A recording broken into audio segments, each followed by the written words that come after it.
Hari Om, and welcome to all the Divine Atma Jyotis to today's Manana of Day 6 talks on Aparoksha Anubbhti by Sri Prabhu ji. So today our Deepa ji has some questions. Let's begin with listing them, and then we can get into Day 6 related Manana. Deepa ji, can you go ahead and share your questions? As I told you, sir, I went to the Art of Living basic course in which they made us to meditate, and in which we had few exercises, pranayams and all. And at last, uh, I, I I think I felt blissful that day. I thought that was meditation, but even in meditation, when I went through the video of Prabhuji, I felt that there are different states that we go into, like Nirvikalpa Samadhi, Sahaja Samadhi, and all. How will I know which state I went through? Okay, so how to know which state I went through during meditation? Because I'll be having that kind of experience in my mind, and I will be waiting for that experience to happen. So I felt like it's misleading. Okay, so this is one question. So essentially, you want to understand what is that experience that you went through. You felt very blissful while listening Yeah. to Prabhuji. You heard Nirvikalpa and Sahaja. So how to know what is that I am going through during meditation? That's your question. Is it correct? No, I know that it is not Sahaja Samadhi. Sahaja Samadhi hasn't, it will happen only when I fully realize that I'm Brahman. When I'm convinced that I am Brahman, and in all my activities, I have this thought in my mind that I'm not the body, mind, or intellect. I am Brahman. Only then I think it is Sahaja Samadhi. So what is But the question then? suppose if it is the Nirvikalpa Samadhi that I went through, um, doesn't it mislead us, sir? We'll have that kind of experience in our mind, and we'll think that we have to achieve something. Okay, so you did meditation, you had some experience. Now you're wondering whether such experiences can be misleading and whether the mind is still seeking similar experiences. Yeah. Okay. So The thoughts keep coming, and um, when I become aware that I'm not going the right way, I again correct myself, come back, saying I'm not the body, mind, intellect, and all. I'm doing that, but it is I feel like I'm struggling, sir. And then I'm struggling during meditation. yeah, I'm struggling, and um, I want to know if I'm going the right way or not. And I want to know whether I'm going the right way. The few things that happen in a day, that would be, that would come as thoughts in my mind. I'll be working on that. During meditation itself, all these things happen, sir. And there'll be solutions also. But at last I would be feeling, when I again become aware that um, I'm meditating and I'm thinking of all these things, I feel like what idea I have about meditation was it should be blank, zero thought. But after going through the video, and even every time you say this, thoughts are normal. And when I went through the video, I also, I mean, Prabhuji was saying if there are no thoughts, then there will be thoughts. But if there are no thoughts, then it will be like the way the animals. All right. So let's understand the differences by asking these simple questions. Let's contemplate. So first, let's take the simplest question: what is meditation or dhyana? So according to you, what is meditation or dhyana? Meditation, I thought the mind would be peaceful. There may not be any thoughts going on. So according to you, it's a process by which mind becomes silent and there are no thoughts. So a state like that is what you call a process through which mind becomes silent and there are no thoughts. You call it as meditation. Correct? Yeah, but after going through the video, That's okay. That's okay. That's the next level. But right now, that is the first level thinking. Yeah. Is there a clarification or a correction you want to make to this definition? Is the definition I've written incorrect according to you now? Yeah, this is correct, sir. This is correct. Okay. So this is what you've been thinking about meditation, correct? Okay. Yeah. Right. Then let's also understand what is samadhi according to you. Is samadhi same as dhyana, different? What is samadhi? Samadhi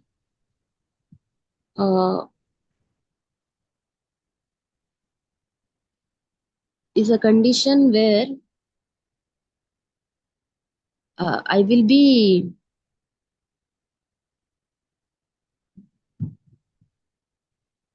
I'll be the same.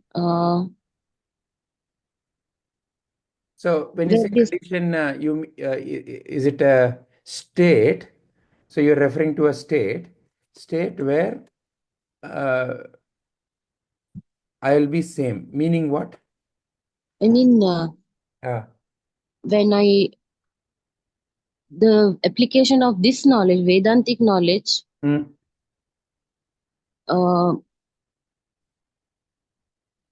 be normal for me, and it will be out of conviction. Okay, so according to you, samadhi is a state where I'm able to apply Vedantic knowledge. And what did you say? It should be out of conviction. Vedantic knowledge out of conviction. Okay, that's what you are saying. Yeah. Okay, great. And then do you like to define these three? Savikalpa, Nirvikalpa, and Sahaja Samadhi. I don't know what is Savikalpa, sir. Okay. Okay. Nirvikalpa? Nirvikalpa is what I underwent in Art of Living, Okay. where I felt no thoughts. No thoughts, but I could hear what they were actually saying, sir. You could hear, but in your mind there was no thinking actively happening. Yeah, I think so. But I was fully aware. Yeah. Okay, that is what Nirvikalpa. Okay, Sahaja?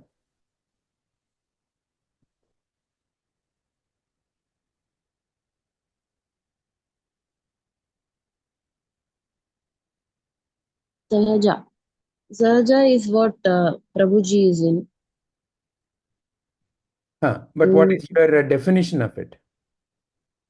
Sahaja Samadhi where it's a state where um, I am Brahman is the thought that would be there all the time. I am Brahman thought is there all the time. Okay, excellent. So these are your current viewpoints. Any corrections or any modifications or additions you want to make? Has No, it? sir. Okay, excellent. All right. Let's just hear the viewpoints point by point. So for Saravananji, what is meditation or dhyana?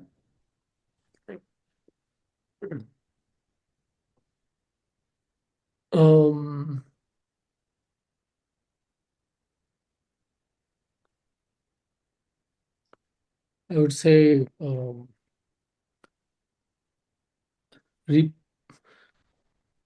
like in a normal state, if I'm running with hundreds of different thoughts, replace every thought with the Vedantic. So for you, meditation is a process by which you replace all thoughts with one thought. With one thought. Okay, it's a process. It's a process. Process by which I replace many thoughts with one thought. Okay, excellent. That is meditation. Yeah. According to you, Samadhi?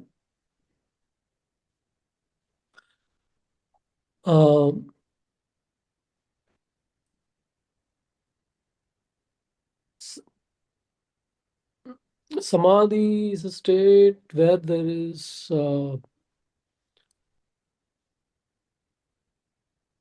no conflict or disturbance, or more of a still. No conflict or disturbance. Yeah, still. In the mind. Yeah. Okay. Clarity in the mind. So when you use the word still, does it mean clarity? No? Clarity. Let me see. Let me put clarity.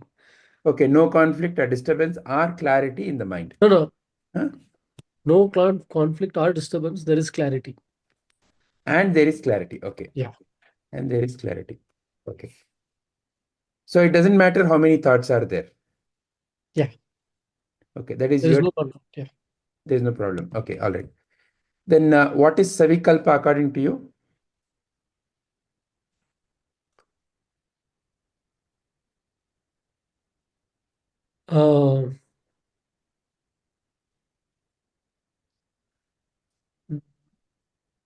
Savikalpa. Yeah, for some reason I'm not getting it. Nirvikalpa is thoughtless. Savikalpa is thought. Savikalpa is that one thought, the truth.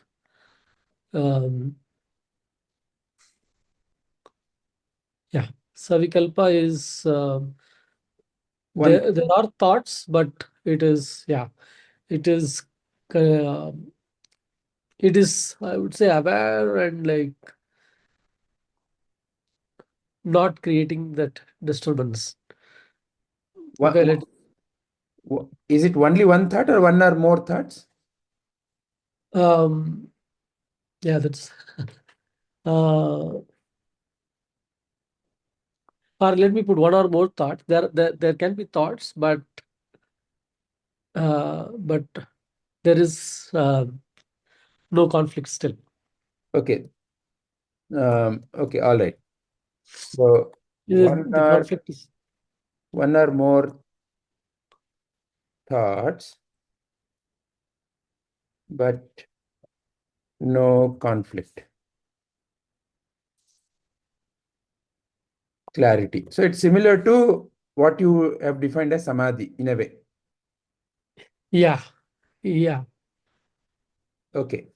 Say Samadhi for me, like reaching that state of conflictless and still clarity, full clarity mode. So the way you've defined simply Samadhi and Savikalpa Samadhi, is there a difference? If you read the definition.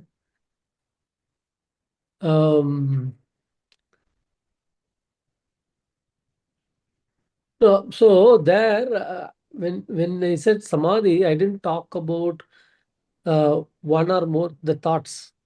I said Okay, so the kind of a state, the state where there is no conflict, there is fully clarity, is yes, Samadhi. yes, And Savikalpa Samadhi is, even when there are all these thoughts going on, but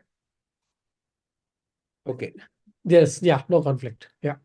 no conflict. But it is Yeah. anyway called a Savikalpa Samadhi. So in a way, the definition you've given for Savikalpa Samadhi is similar to simply what you are defining as Samadhi. Uh, uh,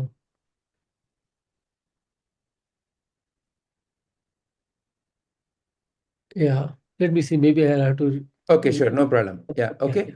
And Nirvikalpa is, Nirvikalpa, yeah. So we're trying to um, hold the mind with no thoughtless state by focusing on something. It's still very actively trying to hold them. so this is a practice according to you. Yeah. So whereas Savikalpa Samadhi is not a practice, or is it also practice? That is also a practice, because Sahaja Samadhi is where I would say Practice is not a practice. Yeah. where there are one or Okay. more, but no clarity. Okay. Since you are saying practice, there I will change the practice where I'm replacing all the thoughts with the Vedantic.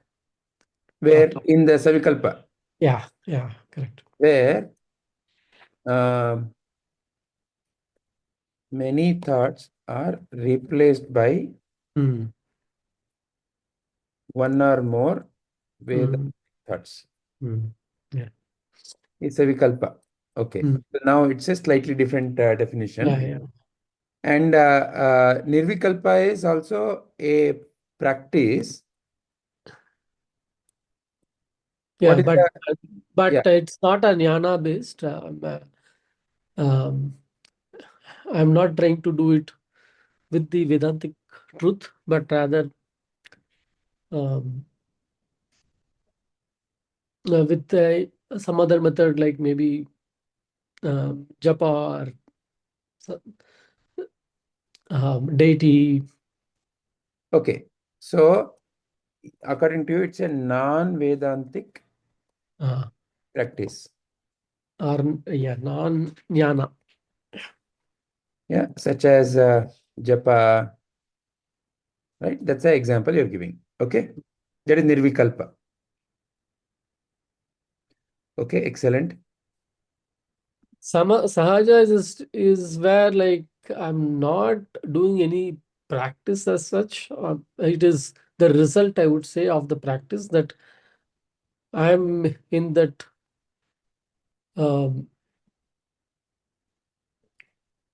conflictless state. No practice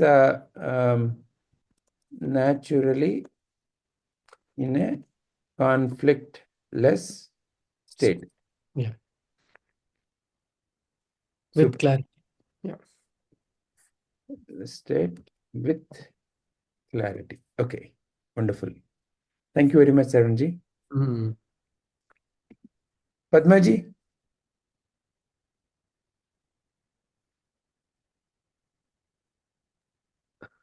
Yes, sir. So, meditation is a practice. It is to focus our attention and awareness to something. So, necessarily an object is present. To focus awareness and attention attention. Okay. On something, on some object. On some object. Yeah. So essentially there are two things there, object and subject, and it is mostly when we begin, it is with the there is one end result in mind, like I want peace, or I want less stress or less anxiety, something like that, to become peaceful and calm. I want Yeah, peace, or get rid of anxiety. These are the anxiety, stress, And the objective of meditation can be anything, not necessarily jnana, can be anything. and the object can be anything. It can be a form, it can be a mantra, whatever. There are many objects as well on so which you can bring your attention and focus. okay. But essentially, according to you, dhyana is where the awareness and attention are focused on some object to get peace or to get rid of anxiety. So one is kind of like The beginning is that only. The beginning is that. How do you even get into meditation? Something like that. Okay. Samadhi. Okay. Before I come to samadhi, I think I want to talk about the three.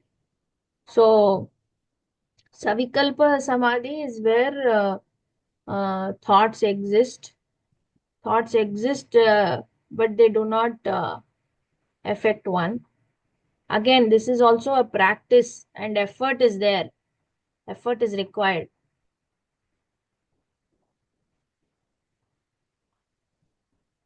okay. Nirvikalpa Samadhi. Nirvikalpa Samadhi. No thoughts, no awareness. You are not aware. It is like a deep sleep state. Is what is Nirvikalpa Samadhi.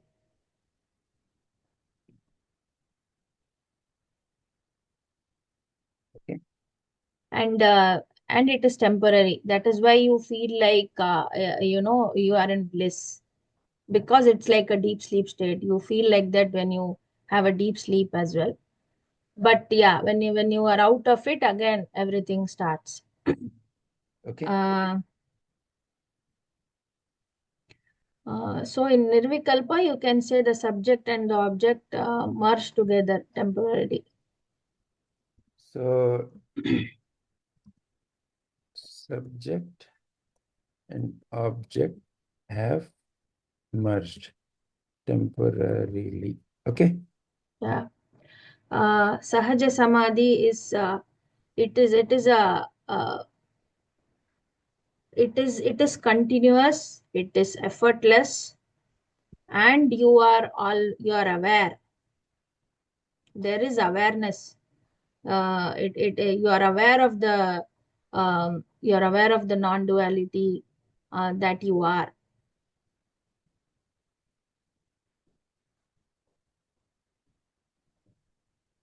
Okay. And mostly here you are established in one of the in who you are. So like Saravananji said, you can hold on to any of the Vedantic truths. Established in who I am. Yeah. Okay. So let's say it from the viewpoint of you, continuous, effortless. I'm aware of the non-duality that I am. Yes. Established in who I am. Okay. So then is there a need to define samadhi or no need to define samadhi for you? No, sir, I don't think there is a need to define samadhi because it's a very broad term. I Okay. would rather stick to the three because there is a distinct difference. Yeah. Okay. All right. Okay. Saranji, you want to change anything or you want to add something? No, so samadhi is the outcome, and like you can achieve that through one of these, the Savikalpa or Nirvikalpa. Because the name itself for these three is also, if you see here, Savikalpa Samadhi, Nirvikalpa Samadhi, Yeah. the Samadhi. Yeah, when I am in a Samadhi state, I am in that state through what? Is it Savikalpa Samadhi, or I'm in Nirvikalpa Samadhi, or in Sahaja Samadhi? So, right, So so when yeah, you the are having the thinking process, you are still in non-duality, right? Sorry, you are still in duality. How will you have a Sahaja Samadhi then? When you are thinking what samadhi I am in, you are either in you are only in Savikalpa Samadhi, because in Nirvikalpa Samadhi also you have no awareness to think. You need the awareness to think, isn't it? So if you are okay. thinking, you are only in Savikalpa Samadhi. There is no other Samadhi there.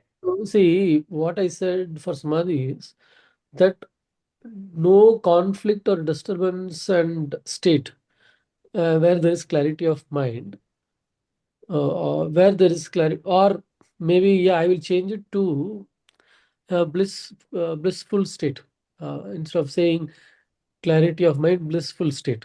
Now, I can reach the blissful state through this effort, conscious effort of Savikalpa, which is also temporary, Nirvikalpa, which is also temporary, Sahaja, which is always.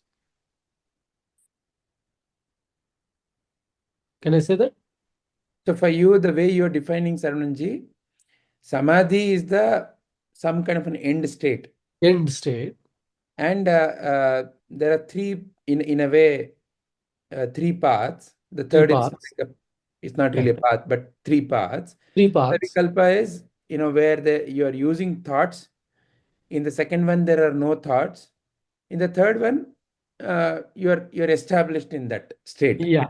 That is, according to you, is Samadhi. The difference is the Savikalpa, Nirvikalpa is temporary, right? Because I'm putting the effort to be in that, to reach that state. While the continuous, let's say, the practice of these will take me to Sahaja Samadhi. Okay. So in a way, there is no separate Samadhi per se. It is one of these three. Yeah. All right. Thank you very much. Thank you, Padmaji. Hariom Satyaji. Yeah, we can say that if someone says he's in Samadhi, I can ask Savikalpa Samadhi or Nirvikalpa Samadhi or even Sahaja Samadhi. Okay. Hariom Vijayji. So today, Satyaji, you've taken up this question initiated by our Deepaji. So therefore, each one is defining a short definition for these 5 questions. Okay. Would you like to share your viewpoint, or would you like to listen to others before? Yeah, better better that I listen, Okay. so that I can get some insights. Some material for my churning. Okay, good. All right. Let's go to Shubhaji. I just want to add one more thing. Yeah. The Nirvikalpa Samadhi, I said, such as japa, or it's basically quietening the mind. Okay, mainly that's what I would say. Even like having that sweet or a coffee for that moment. Are any means Any means by to which I quieten the mind. Yeah. Okay. So just to add some masala, so any means, as in alcohol is okay. Alcohol, or yeah. Movie is okay. Yeah. All right. Excellent. It's not, to me, it's not necessarily that. Okay, then we'll leave it there. Yeah, we'll leave it there. Okay. Very nice. तो प्रेक्षकों, आप सुन रहे हैं कैसा insensitive comment ने सरवण जी ने दिया है, ऐसा भी हो सकता है सनातन धर्म में? सनातन धर्म में कुछ भी हो सकता है. Yes. Actually, that's related to what I was telling my wife yesterday. Sanatana Dharma says if you see something, the mere existence means that is a possibility. And the possibility means you cannot have a liking or a disliking. You are trying to go against the truth. So everything. और अंक सुनते, और पढ़ाते. Okay. Tarun ji देखते. All right. Shiva ji. Yes, Our sir. esteemed panelist. I think I agree with more what No. You Padma have to ji come has with No, put no, no, ahead. no, no, no, no, no, no, no. Shiva ji, आप No, किसी sir, से that is the agree नहीं same कर सकते. understanding I have to. हाँ, आपका राय क्या है? Your The view. problem is Padma and Shubha go together always. Okay, you can repeat that. That's okay. You know who is the brother of Peter? You know his name? No. Repeater. Oh my God.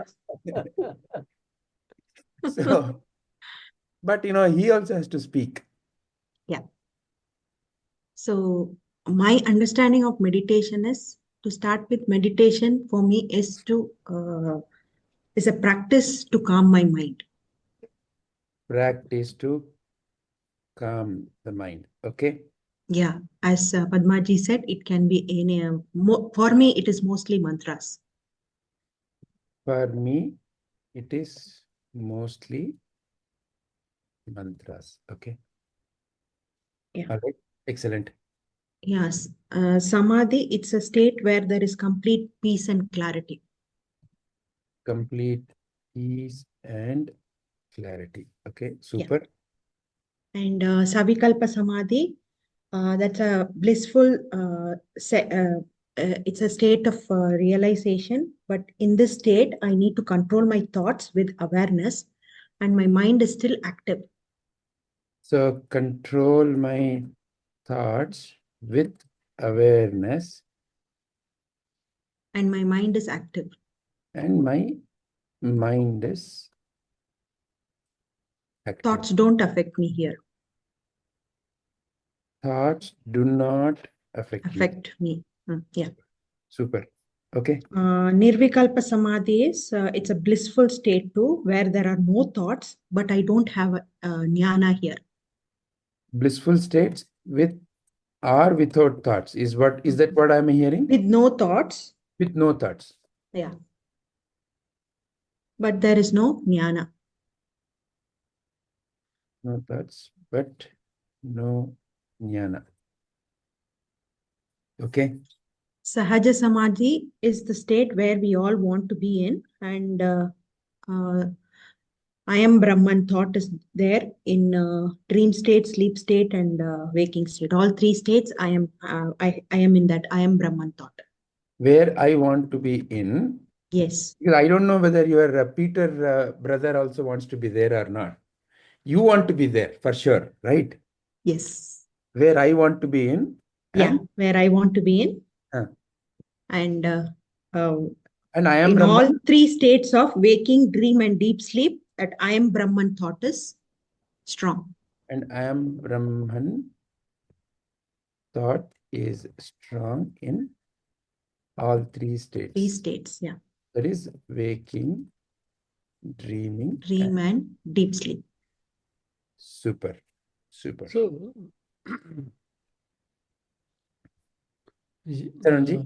in Ashtanga Yoga, we say Dhyana and then Samadhi.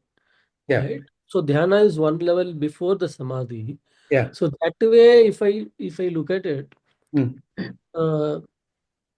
the Savikalpa or Nirvikalpa becomes part of Dhyana, can be mapped to Dhyana.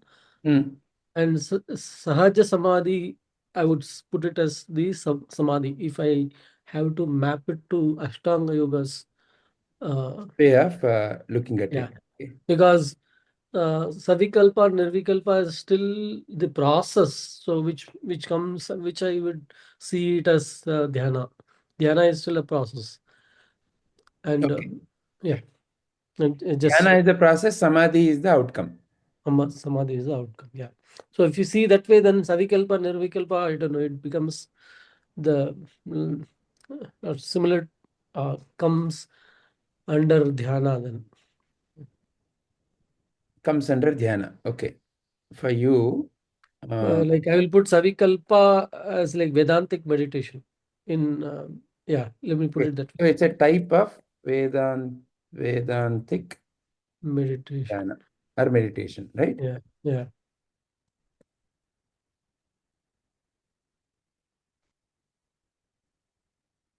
Super. Sir, how can we do it as Vedantic meditation? Vedantic meditation will always hold on to one of the Mahavakyas, right? Yeah, yeah. That is what he's saying. Yeah, that's what I'm saying. In Savikalpa Samadhi or in Nirvikalpa Samadhi, he's using a Vedantic approach. So in this state, he's saying that, they do not affect me. No, for Savikalpa, it's okay. For Nirvikalpa, where no thoughts are there, then how you are saying it like that?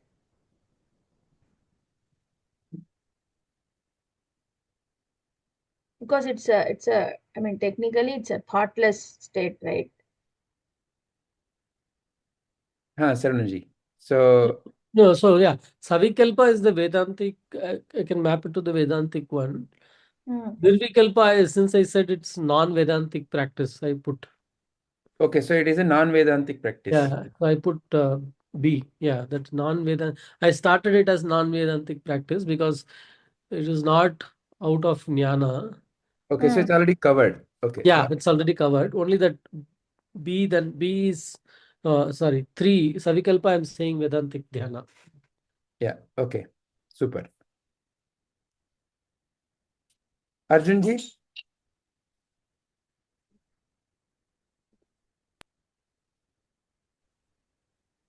My opinion, Yeah. Sahaja is that is present, like. Sorry for interrupting you. Would you like to go question by question, or you first want to take up Sahaja? No, question by question. First question is like just I'm driving. That's the reason I'm asking. First question is what is meditation or Dhyana? Meditation or Dhyana. In my opinion, meditation Dhyana is the nothing but where the mind is one is the first level is focused on something. Okay, that's the meditation part. It is focused, and the next level is where there are no thoughts. The whole process, and you're an observer, witness of whatever is arising in you. So first level is focus on some object. So then the next level is simply being an observer. Observer, yeah. When they're observing the whole water is arising. Okay. So that is the Dhyana according to you. Okay, excellent. And what is Samadhi according to you? Samadhi is nothing but a state where you have like when there's no thought which exists, even the thoughts are not existing. That after the meditation, the Samadhi is nothing but the thoughts are not existing. So it is a zero thought state is what you call as Samadhi. Samadhi, yeah. So according to you, zero thought state. Okay. What is Savikalpa Samadhi? I am totally confused. Right now I'm confused. Now I'll tell what I know. Okay. So no, I'm not clear. Okay, all right. Nirvikalpa? Yeah, where there is no Nirvikalpa is nothing but where there is nothing which existing as of now in terms of Nirvikalpa. No, sir, I don't want to make any comment. All the three, I don't want to make any comment. Okay, all the three, Nirvikalpa, Savikalpa, and Sahaja, all the three not clear. But Samadhi, you are clear. It is a zero thought state. That's what I think. Okay, sure. Yeah, that is okay. That is what we are gathering here. Thank you very much, Satyaji, Arjunji. Yeah, Guruji. So I think that meditation. Sorry for interrupting you. 1 minute. Yeah. I've got 5 definitions here. Have I missed somebody here? Yes, Padmaji. I'm the one missing there because I said I don't want to say Samadhi. I don't want to give definition of Samadhi. Okay. Don't want to give definition.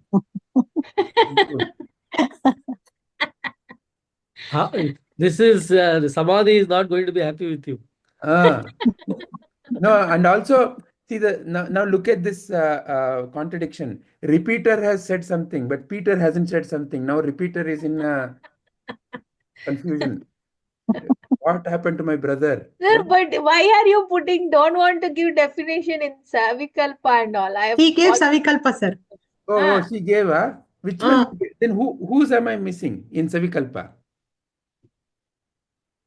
Savikalpa, I think Deepaji, is it? Deepaji didn't give. Okay. Is that correct, Deepaji? Yes, sir, I have not given. Okay. So now 5 definitions are there. Okay, good. Thank you. Thank you very much. Yes, votes are not tallying. Correct. This is like the election commission is messing up with the system. Okay, Satyaji. Yeah. So meditation, I think, is shifting the focus from an outer world where the mind is engrossed in the outer world towards something. That something may be any Vedantic verse or devotion. I mean, that may be God or the self.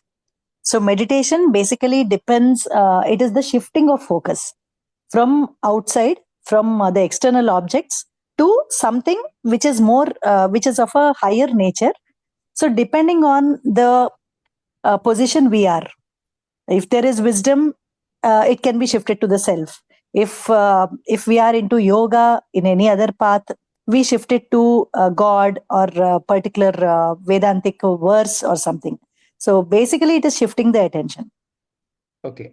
And depends upon the seeker. Depends upon the seeker onto about where you want to shift that attention. About where and how also, right? Yeah.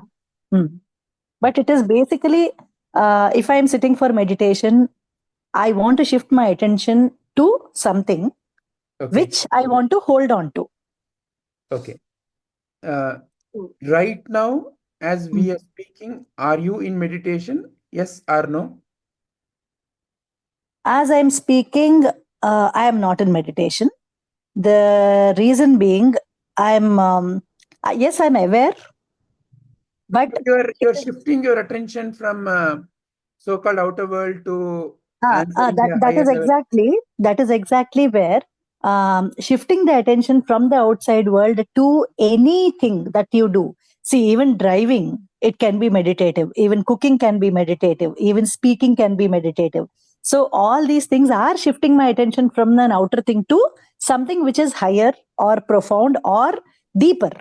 Something which is deeper, which requires my complete attention. That means being in a present moment when we are working, or if we want to sit, close our eyes and meditate, it is shifting our attention to God or something higher or the self. So again, let me repeat the question. Right now, are you in meditation? Yes or no? I am in meditation as long as I'm speaking. The moment there is a gap, again I go back to a normal mind, which is thinking, a thinker. Okay. As long as I'm engrossing in something, then I don't have my attention on the outer world. I have my attention on the present moment. That is the thing that I'm doing. So if let's say when you're not speaking and your mind is simply listening, let's say now I am speaking, you're listening, are you in meditation or not? If I'm totally concentrating on you, it is meditative. If I'm not, yes, the world is distracting me. It can be either way. Right now I'm listening to you. Yes, it is meditative. It may not be the case every moment. Okay.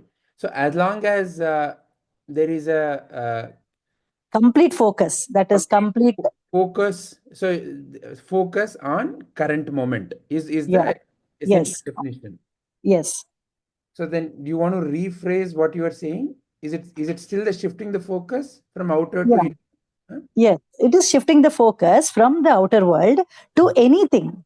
To depending on my wisdom, it may be self, it may be God, it may be something higher, some Okay. purpose. Something. Okay. All right. Okay. And what is samadhi according to you? Samadhi again is a state. Meditation is a practice that we are doing. There is a doing in meditation, but samadhi is a state which we want to realize or we realize when we are once we are doing meditation. So samadhi is a state where you are not affected by the just now you said, are you meditating right now? So in meditating there is a process. You may fail, you may fall, again you get up. But samadhi is a state where we want to be, or that is a state where you are not affected by the thoughts. You may have thoughts, but that effect or the mind drifting is not there. So that higher focus which we were trying to attain in meditation has happened. Okay, so state where I am not affected by thoughts. Okay, so now that if the thoughts shift from current moment to a future moment, thinking about a future, or if the thoughts shift from current moment to past moment, is it still samadhi? Yes or no? That is not samadhi. In samadhi, there is no thoughts that affect me. Thoughts may come and go, but the effect is not there. That means my mind is not drifted. See, suppose I am opening my eyes and I am looking at everything. I may be in a state where I'm looking at everything through my eyes, but mind is still focusing on something higher. So I'm in a state where nothing which I see or hear or do affects my mind. Yeah. See, because So it is a state of complete peace. So now, see, when you think about mind is nothing but thoughts only, correct? And there are only three possible thoughts. Thinking about something that may happen tomorrow, thinking about something had happened yesterday, or simply thinking about what is happening now.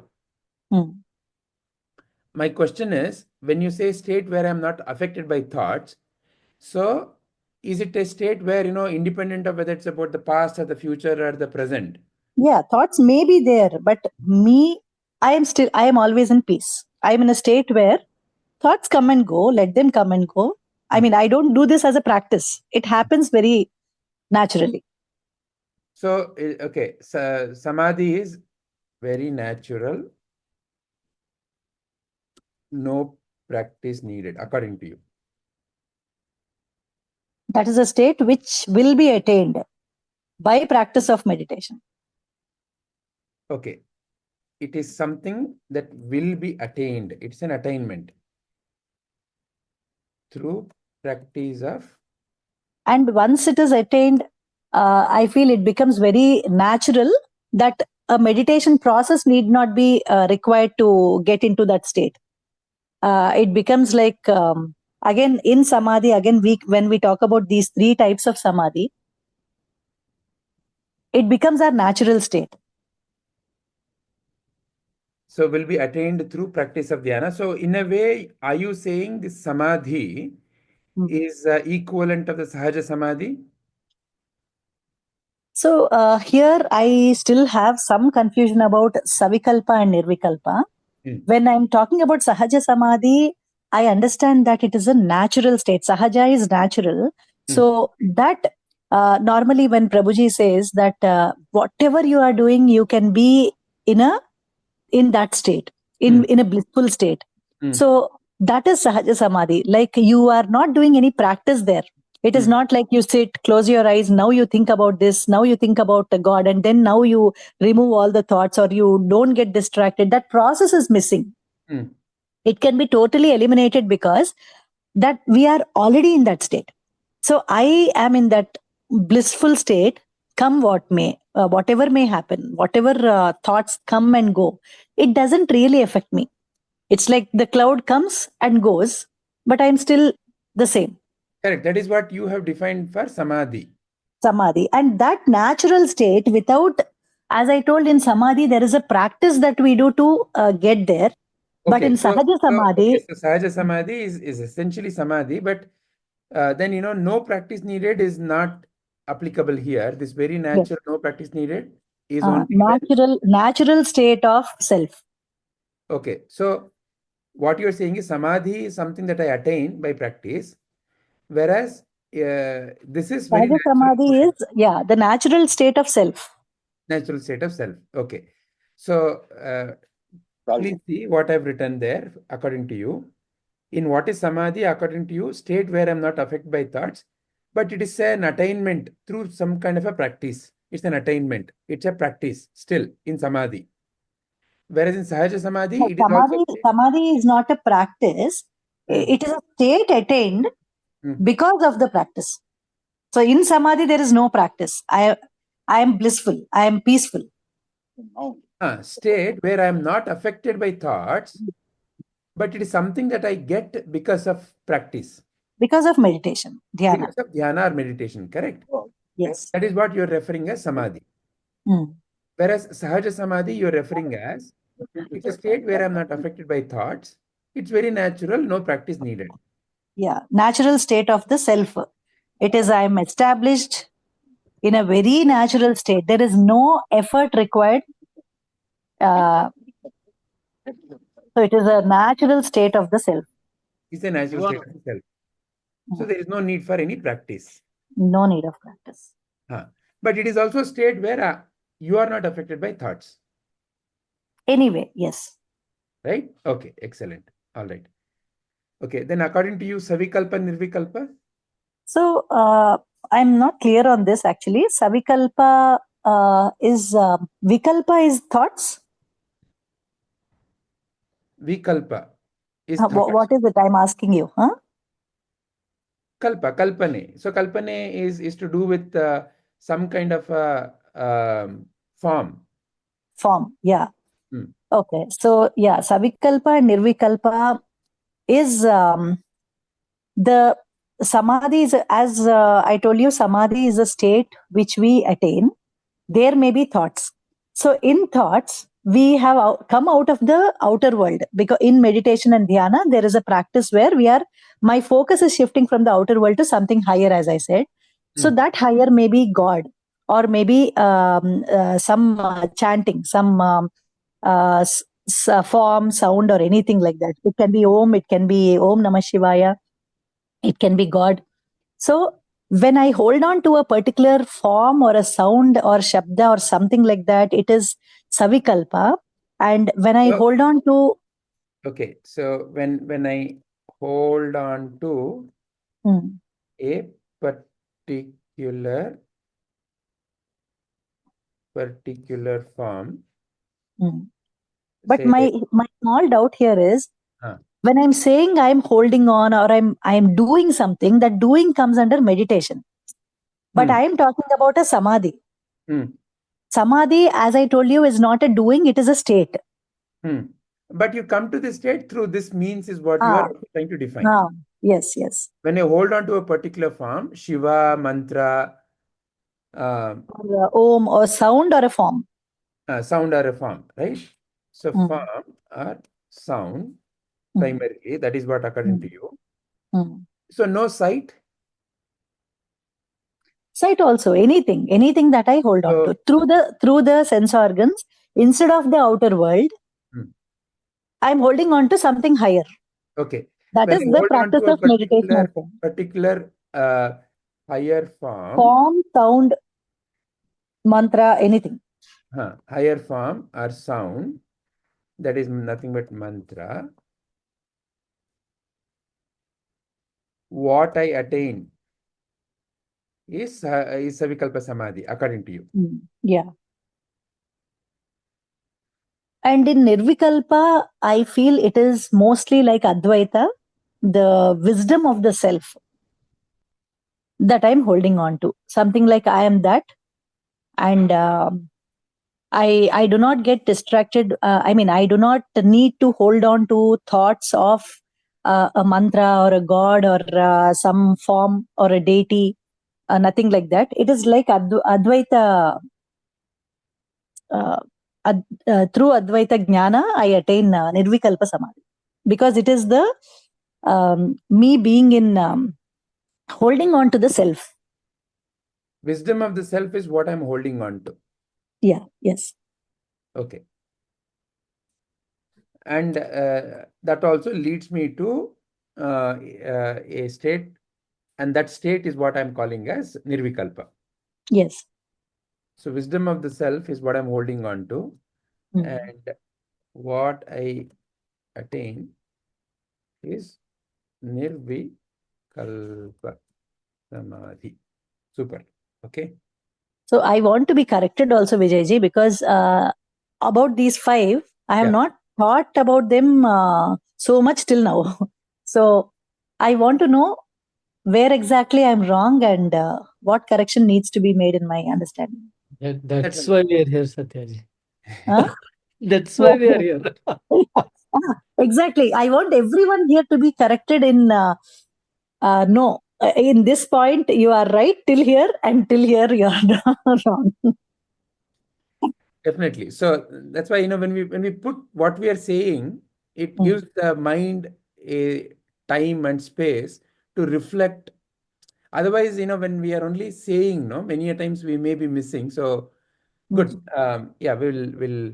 If you see, there are a lot of similarities. Also, there are some fine distinctions. So we will see whether we can resolve them. How we can resolve them. Okay. Hari Om Rupaji. Hari Om, sir. Hari Om, everyone. Rupaji, today we are once again, Deepaji put a question about meditation.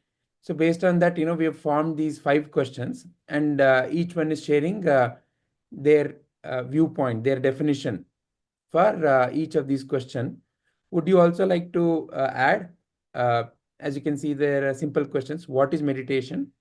What is Samadhi? What is Savikalpa Samadhi, Nirvikalpa Samadhi, Sahaja Samadhi?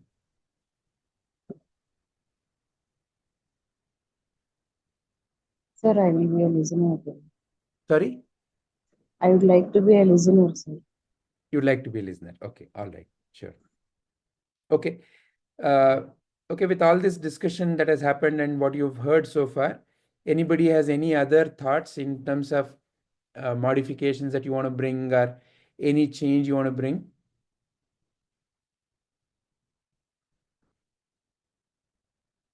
Okay, if there are none, we could begin from maybe some simple pictures. So that way, it may be easier for us to kind of reflect on it. Okay. So let us understand the process of how we sense anything in the world, first of all, so that, through that we can get into a understanding about what we are referring as meditation. Because there are 2 distinctions that we need to get. One is, there is a so-called yoga or Ashtanga yoga definition of what is meditation and various processes that are involved in meditation and what it leads to, which is the ultimate, which is referred as Samadhi. That is the Ashtanga yoga. And what Vedanta's ultimate is Sahaja Samadhi. And the process is what we are now trying to understand. Meditation. What is meditation? Fundamentally, what is meditation? And to go into that, before we jump into that particular what is meditation, let's first understand how you and I see anything in the world. Through this example, we can also understand how we sense anything else in the world.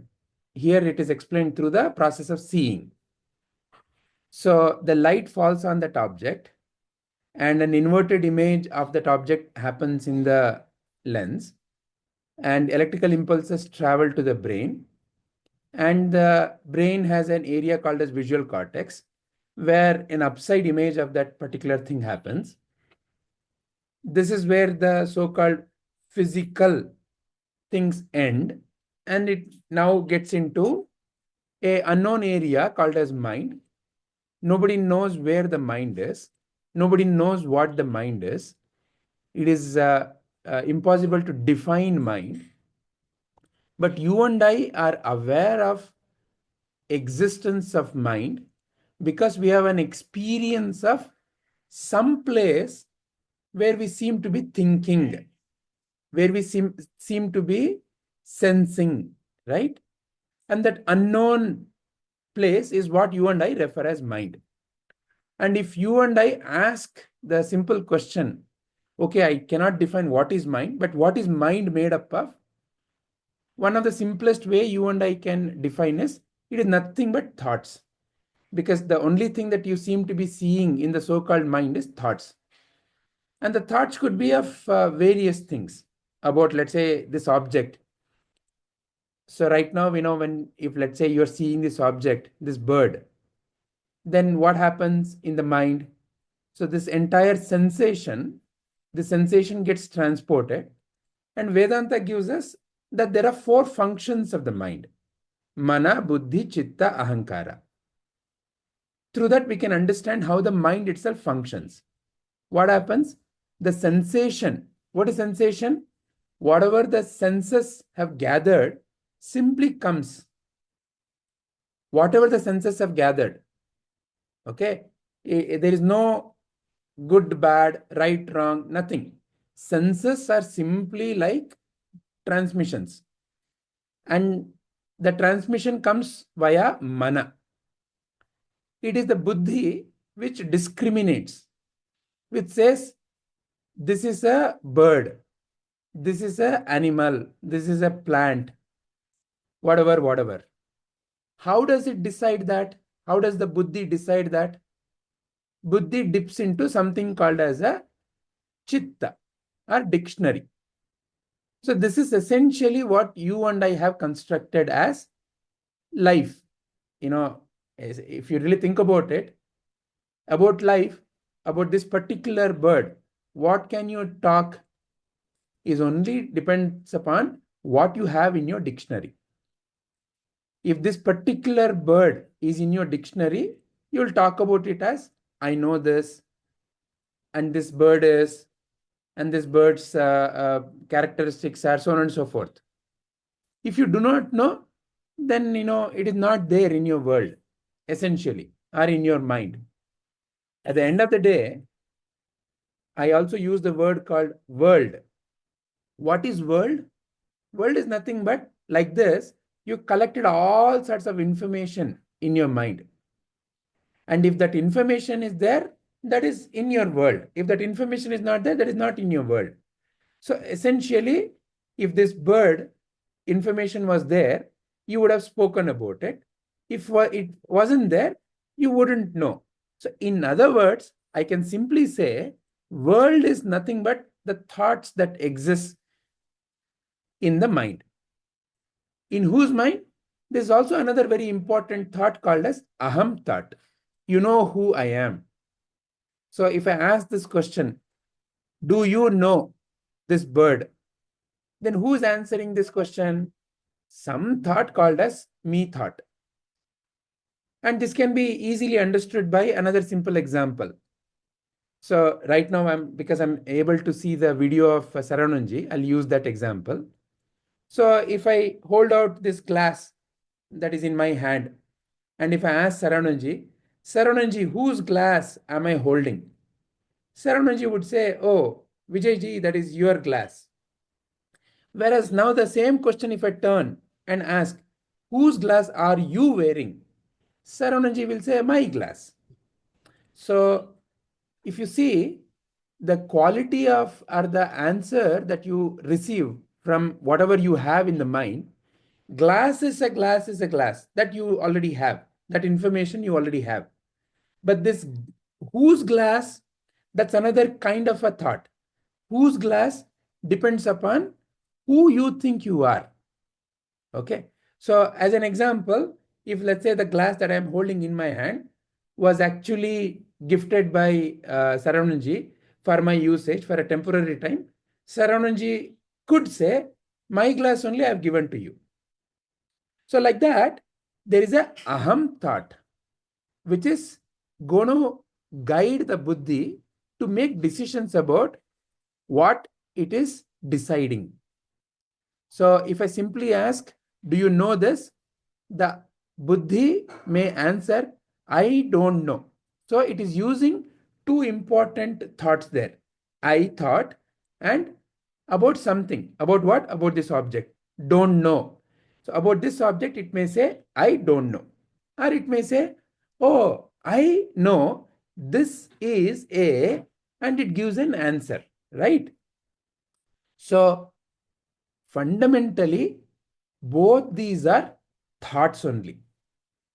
One is about what you know, what you don't know, all those kinds of information, and who I am, kind of a special thought, you can say.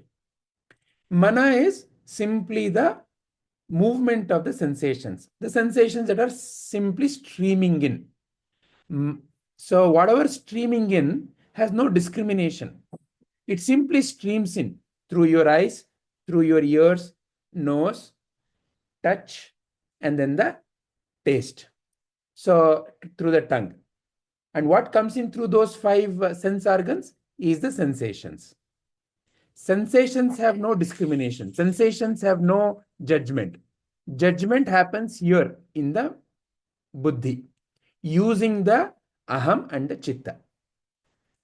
In one way of visualizing, you can think of aham as the holder of the knife, buddhi as the knife, and what you're cutting as the object, and it is the aham that determines what to cut and how to cut, and then to give an explanation.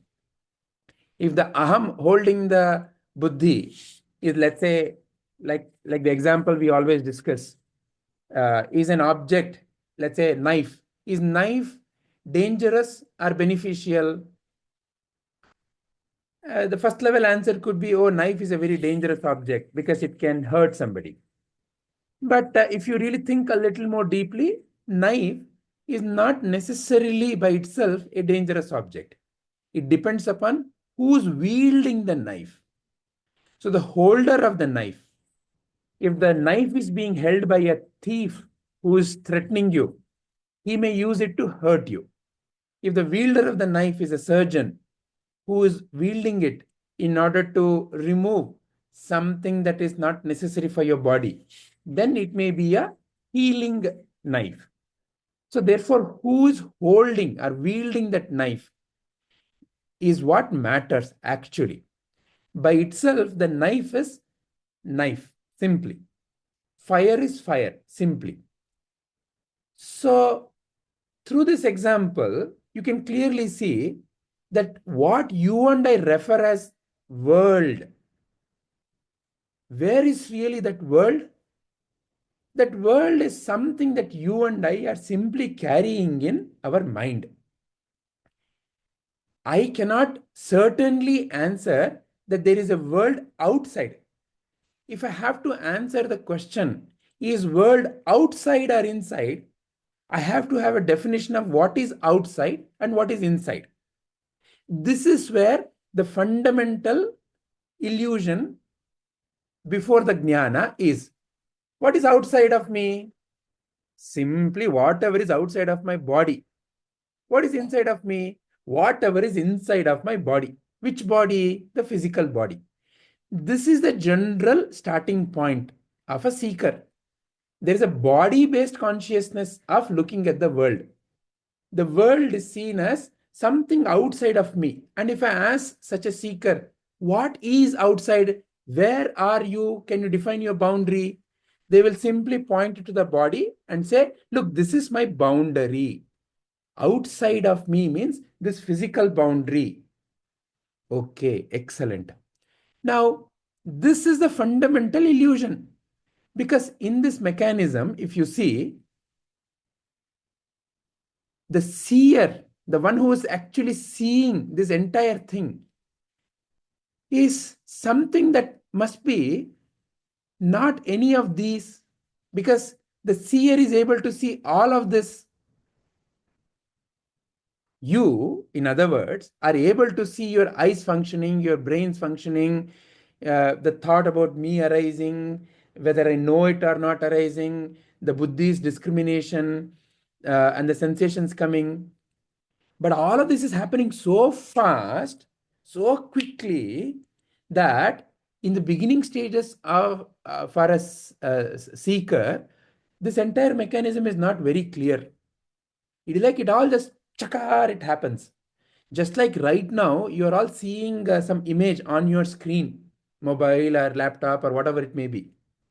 This seems like a wow, it is so nice, nice video. It's all there. But if you really understand the mechanism of it, what is really happening on the screen is there are millions of small, what in technology terms we refer as pixels. They're nothing but, your entire screen is broken into a rectangle of small pixels. Each pixel can show red, green, or blue in different variations. That's all each pixel is. Each pixel can show red, green, or blue. And the whole illusion of you're seeing a particular image or video is created by the computer's hardware. What it is doing is, it is turning on or off all these pixels at a very high speed, that your mind is creating an illusion that there is a video, there is a picture. If you really look at it at a pixel level, it is nothing but if you see my hands, they're just simply moving on off, on off, on off, on off, on off, on off, on off. That's all that is happening. At a pixel level, on off is happening. But this entire thing is constructed as a video or as a picture in your mind. For that matter, whatever I am speaking is also like that only. It is nothing but sound bites coming into your mind, and in your mind, you are constructing the picture. What picture are you constructing? Entirely depends upon what kind of information you are having, what kind of aham you are carrying. So whatever I am saying right now, is it a good piece of information? Entirely depends upon what is your viewpoint at this point of time. If let's say you are sitting in this particular meeting, I'm just giving an example, with the mindset that this fellow is an idiot fellow, he doesn't know anything, simply waste my time, then whatever I'm saying is constantly creating a sense of irritation in your mind. How is that irritation getting created? Because the aham, who I am, has the information called as this fellow is an idiot fellow. So now the buddhi is making the decision that this fellow talks only idiotic things. So therefore, the outcome of that is a sense of irritation. And that irritation is another thought. And that thought is also powered by the mind. And when that thought is powered by the mind, it creates various sensations in the body. Because every thought that you have in the mind creates a sensation in the body. If let's say, for example, right now, if I ask you to imagine your most favorite food, you all have done this experiment. If I ask you to simply even see that image of your favorite sweet in your mind, your mouth may start salivating. So what happened? A thought, I gave a suggestion of a thought, and that thought made you to think about something that made you to salivate. So like that, every thought that occurs in your mind brings about a change in your body. This is a beginning point for a seeker. But the seeker is not aware of all this happening. For them, all of this is happening so fast, just like how this video that you're seeing on your screen or this image that you're seeing on the screen is happening so fast that you're simply engrossed in the video. You're engrossed in the sound. You're engrossed in the image, not necessarily looking at the mechanism of how it is happening. If you happen to be an engineer, you will see that it is nothing but all this simply flickering of each pixel. And it is you who's constructing this picture or video in your mind. Is it a good picture? Depends on you. Is it a bad picture? Depends on you. Is it a well-drawn picture? Depends on you. So everything depends upon how you are thinking about whatever the information or whatever the sensation that is coming into your mind at any given point of time. So with this background, when you look at what is meditation, the whole problem for you and me in life when I'm a seeker is I don't yet know that I am actually the one who's seeing this entire play happen. You, the divine light of the self, is none of this. You are the one in whose presence all of this is happening. You are neither the body, nor the mind, nor the intellect. You are that divine light of the self. This is the fundamental realization. And it is not that you were something else and you will become light of the self. You've always been the divine light of the self. However, the buddhi is clouded because of the ignorance in the chitta about who I am, about who I think I am. There is a wrong information in the mind, in the chitta, about who I am. This wrong information causes all the confusion, all the wonderful drama of life. This is the fundamental issue. This is the fundamental roga that the Sadguru wants you and me to become mukta of, become free from. That's all the game of spiritual sadhana is. That's all the spiritual understanding is. The moment I realize I am none of this, game is over. But depending upon where I stand in the evolution scale, if my consciousness is deeply rooted in the body consciousness, they said that, and you know how much it hurt me. You know, he came and hit my body. You know, he came and praised my body. All of this is initial starting point. When such a thing is there, to bring the awareness that you are that awareness, first of all, this mind where all this constant thinking is happening has to be silenced. Otherwise, how can you even see the truth? In other words, you are in marketplace. Constantly, everyone is screaming, come and buy vegetables, come and buy clothes, come and buy mobile, come and buy 100 things. Everybody is screaming. And let's assume your lovely little child is also lost in that marketplace. Somewhere it is calling, Amma. Can you hear that, Amma? Usually very difficult. Very, very difficult. Why? Because it is lost in the din of all that other sound. Or to give another example, right now it is daytime here. And if you look up into the sky, you may not see the presence of moon. You may not see the presence of any other stars. Why? It is lost in the bright light of sun. So, similarly, the simplest recognition that I am none of this has to be brought to help you and me become free from the crutches of this suffering. I am suffering, I am sad, I am angry, I am upset, my life sucks. All of that is the suffering. And how to become free? Sadguru has found out the simplest route, which is realize who you are. That's all that is. The realization of who you are is the only simple solution. But I am not ready. Why? Because my mind is constantly in lot of chatter. It is lost in its own construction. in its own made-up world. Okay, so what to do, how to help?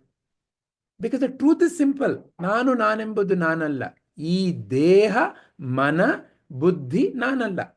Satchidananda Shiva nanu nane. And that Shiva in this picture, as you see, is not seeable. That Shiva is not seeable. That Shiva is not hearable. That Shiva is not smellable. He is beyond all these five senses. He is unseeable. However, he is there. And he is you. And that realization is very difficult for a body-based consciousness. So as a starting point, Sadguru may say, okay, I know you're feeling sad. I know they said all that. Why don't you simply focus on breath? Look at your breath. Simply do the counting of the breath. 1 breath, 2 breath, 3 breath. Or may simply say, simply notice the breath. In breath, out breath. When such an instruction is given, what is that you and I start noticing? Who among you has seen breath? Please raise your hand. Who among you has seen your breath? None of us have seen the breath. But when Sadhguru says, notice the breath, we all say, yeah, I will notice the breath. We close our eyes and we notice the breath. Did you notice the breath? Yes, I noticed the breath. How was your breath? Oh, it was hot. How was your breath? Oh, it was very shallow. What did you and I notice truly? There is a sensation that the breath is causing as it is moving through the apparatus of the body is what you and I are noticing essentially. When I say breath was very hot, what I mean is a sensation of heat was felt wherever I felt. Maybe somewhere in the tip of the nose or along the nose, wherever. So now what is that that particular, just simply notice the breath, what it did? It allowed my mind, which is constantly thinking about what they said, what they did, what I should have done, what I shouldn't have done, what I will have to do, what you and I can generally call as stories of my life or your life. Constantly the mind we are engaging in noticing stories of my life. You know how my life is. You know what happened in my life. Ayyo, that story of the life. For a moment, Sadhguru is saying, notice the breath. Through that simple notice the breath, shifting the attention to noticing the breath. The buddhi, which is constantly dealing with only the content of the memory.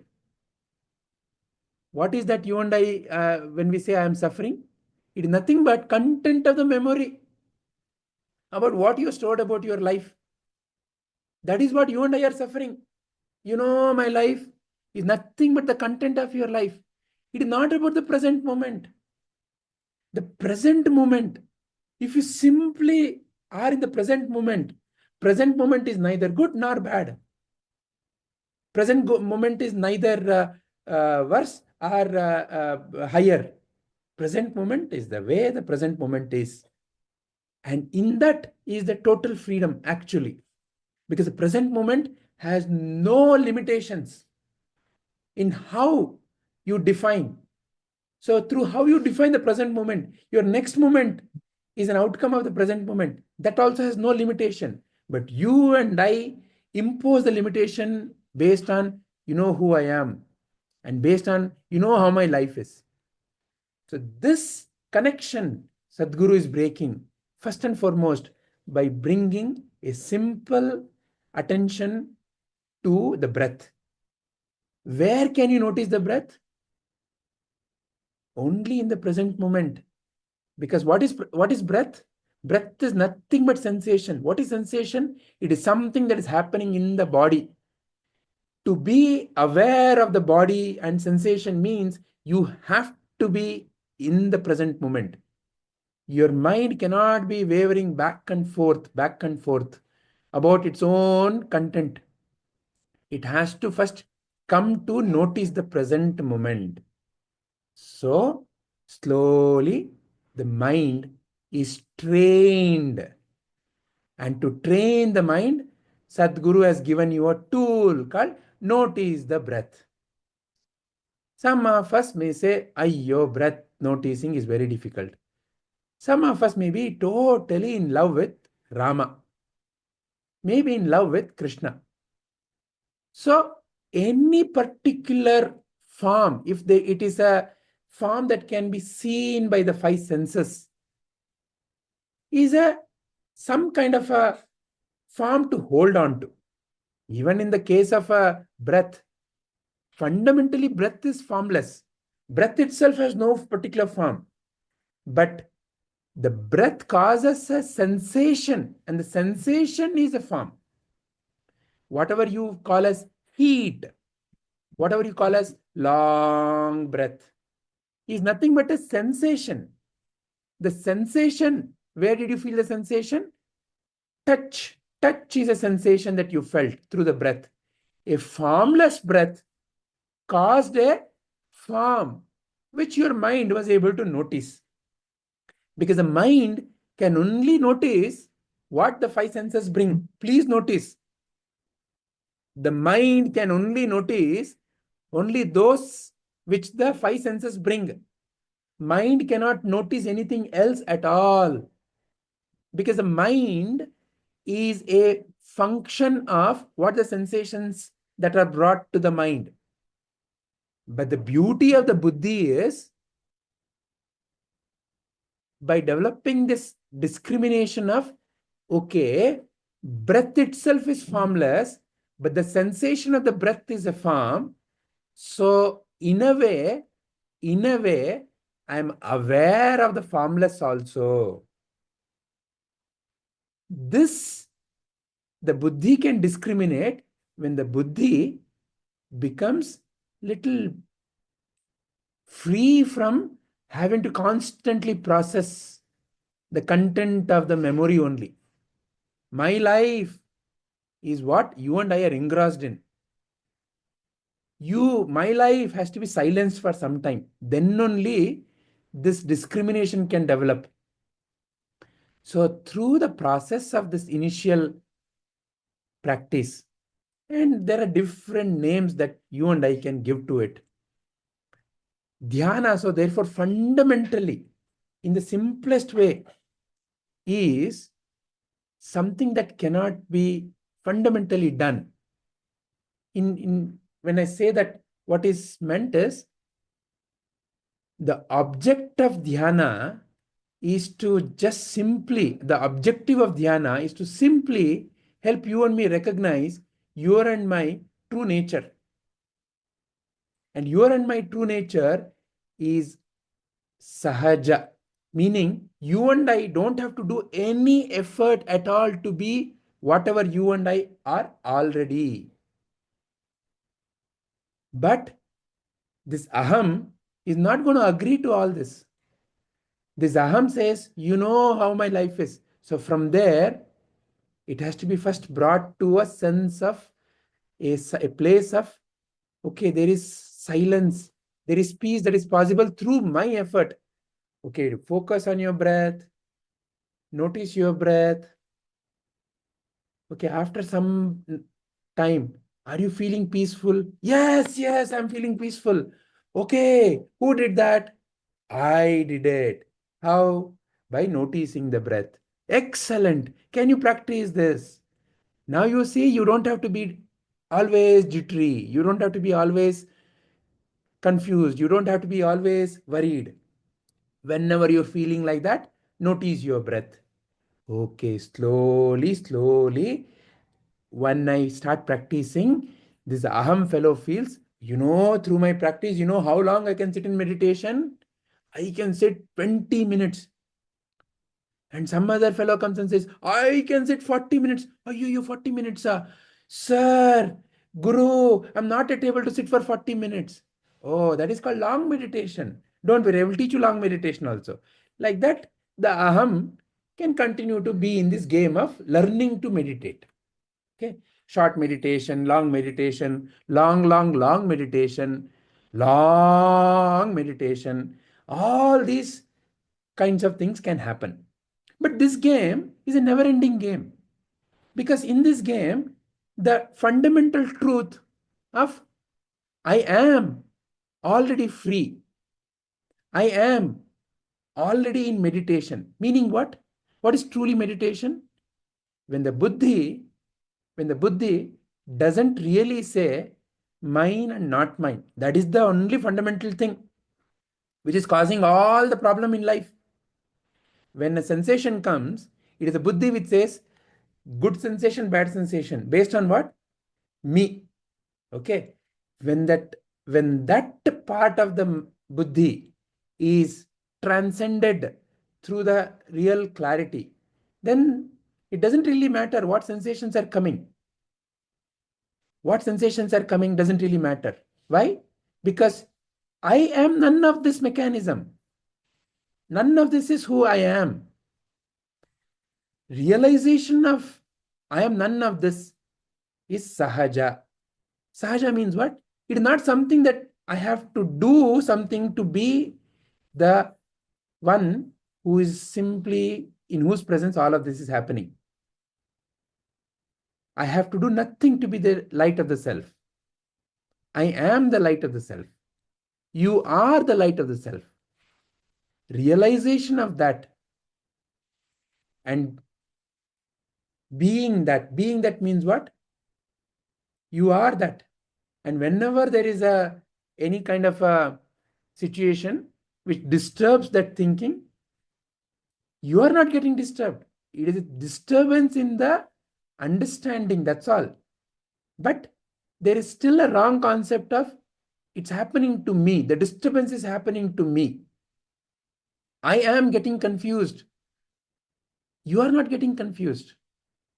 The confusion is there is a correction needed in the whatever the thinking process. That's all it is. But it is not a correction to you.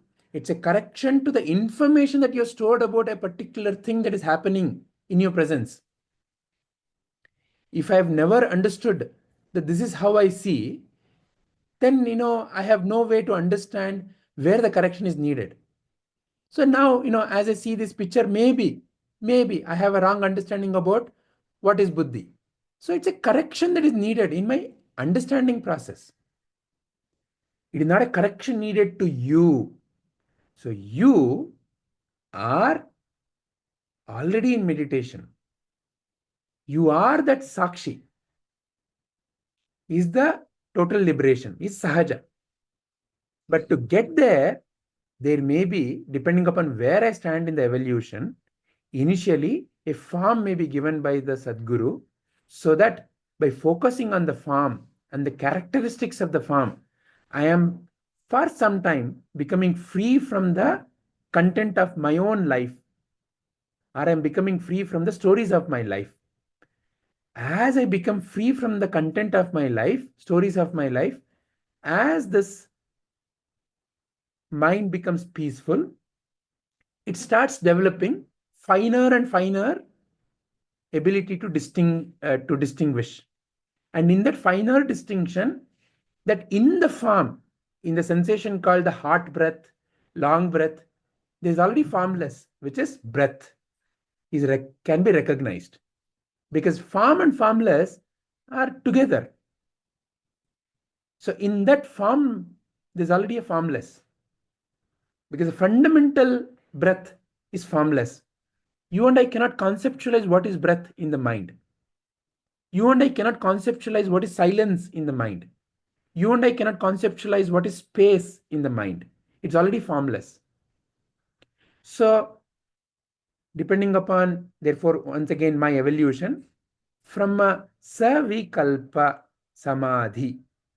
So, using a form, Samadhi, Dhi means what? Buddhi. Sama means what? Equanimous. My mind or my buddhi is no more constantly divvying up the world, good, bad, right, wrong. That good, bad, right, wrong, for a moment, when it is subsided, That is a state of samadhi. I'm not discriminating with whatever that is coming in. Samadhi, sama, it is equanimous, it is undisturbed. Who is undisturbed? What is undisturbed? This aham fellow for a moment is quiet, right? So when this aham fellow is quiet, whatever sensation is coming, and if whatever the discrimination that happens even in the buddhi, it is not causing any disturbance. And this aham fellow is silent by many mechanisms. Like how Saranji said, sometimes a good movie may make this aham fellow silent. A good drink may make this aham fellow silent. If right kind of clarity, and that is what we refer as jnana. If the jnana is not there, that is not a conscious samadhi. In that sense, all of us have experienced samadhi before coming into spiritual jnana. All of us have experienced samadhi in different situations of life. Whenever our mind has become silent, for example, somebody may feel by looking at the sunrise, wow, so nice. Sometimes you're simply noticing a child and you are smiling. Why? Because you are in samadhi. Means what? This discrimination, mine, not mine, good, bad, all that this slicing and dicing function of the mind has subsided for some time. So whenever it has subsided, it is samadhi. And what is the process by which it has subsided? It could be savikalpa. So it could be by leveraging a form, by looking at a form. Or as the mind becomes little more subtle, as a discrimination in the mind, which is what we call as viveka, as the viveka becomes a lot more refined, nirvikalpa. Oh, there is a formless. And the mind has become silent. But the ultimate realization is sahaja. So I am already in samadhi, and that is sahaja. I have to do nothing. However, whenever any other thoughts come up, now I can use the jnana that I have gathered. This is the fundamental distinction between the Ashtanga Yoga and the Vedanta. In Ashtanga Yoga, there is still a aham that is doing the meditation. And that aham says, I can sit for meditation for 20 minutes, 40 minutes, 1 day, 2 days. That aham, that the aham itself is an illusion, is not yet clearly transcended in the Ashtanga Yoga. So therefore, samadhi is a doing by the doer. Who the doer is? This doer. In Vedanta, that is also transcended. You are not the doer. You are not this. You are that light of the self in whose presence all of this is happening. So when the focus shifts from doing to happening, then everything is a happening. Then every moment is a happening. Then it is purely sahaja. Because there is no effort. When there is no effort, it is sahaja. There is simply happening. There is simply flow. Is this all discussion bringing clarity? Yes, sir. Yes, sir. Sir, Yes, Arjun. You said mind is nothing but the sensation of the body. Mind is nothing but a collection of thoughts. Okay, that is coming by the sensations. That is constructed by creating stories about the sensations that is coming in. Okay. What is this? What is this that I'm pointing? Are you able to see what I'm pointing at on my screen? Yeah. What is this? Yes, sir. Where my mouse is moving. What is this? Okay. Fine. There's some figures for that. Right, yellow carrying figures and all. Okay, so right now Are you able to see where my mouse is moving? A circle around this? ಇಲ್ಲ ನಂಗೆ screen ತುಂಬಾ ಚಿಕ್ಕದು ಕಾಣಿಸ್ತಾ ಇಲ್ಲ. Okay. Okay. Are you able to see this where my mouse is now? ಇಲ್ಲ. Yeah. Near the red. Correct. Okay. What is this? That is the nose. Near the nose. Sensation. Near the nose. Right. So now there are many ways of looking at this. You said this is the nose. I can also say, Arjunji, this is nothing but blue color. I can say, Arjunji, this is nothing but absence of black color. Okay. Arjunji, there is actually nothing. You're only making up the story in your mind that this is a nose. Because it all depends upon what you are seeing. If you see a particular pixel, actually there is nothing. A pixel is turning on or off. There is no nose. There is no blue. There is no green. There is no red. There is nothing. Okay. So, in seeing itself, there is a form and there is no form. And it all depends upon the stories that you have constructed and the clarity that you have gained in your mind. Okay. So, as a beginner, if none of this is known, I will be firmly discussing about this being a nose. Okay. But now, with your subtle viveka, with the mind which has become so subtle, when I say there is nothing also, you are not fighting with me. Okay. You're able to see what I am saying. Yeah.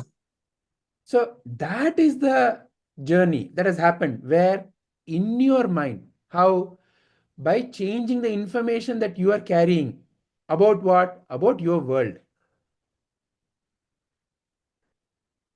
Ultimately, the correction is needed only in my thinking process.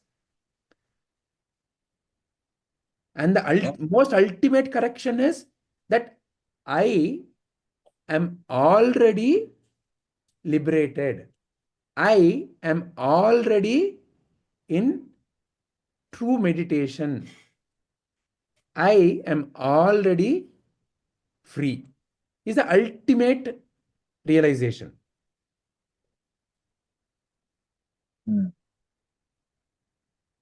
And that is what is referred as Sahaja Samadhi.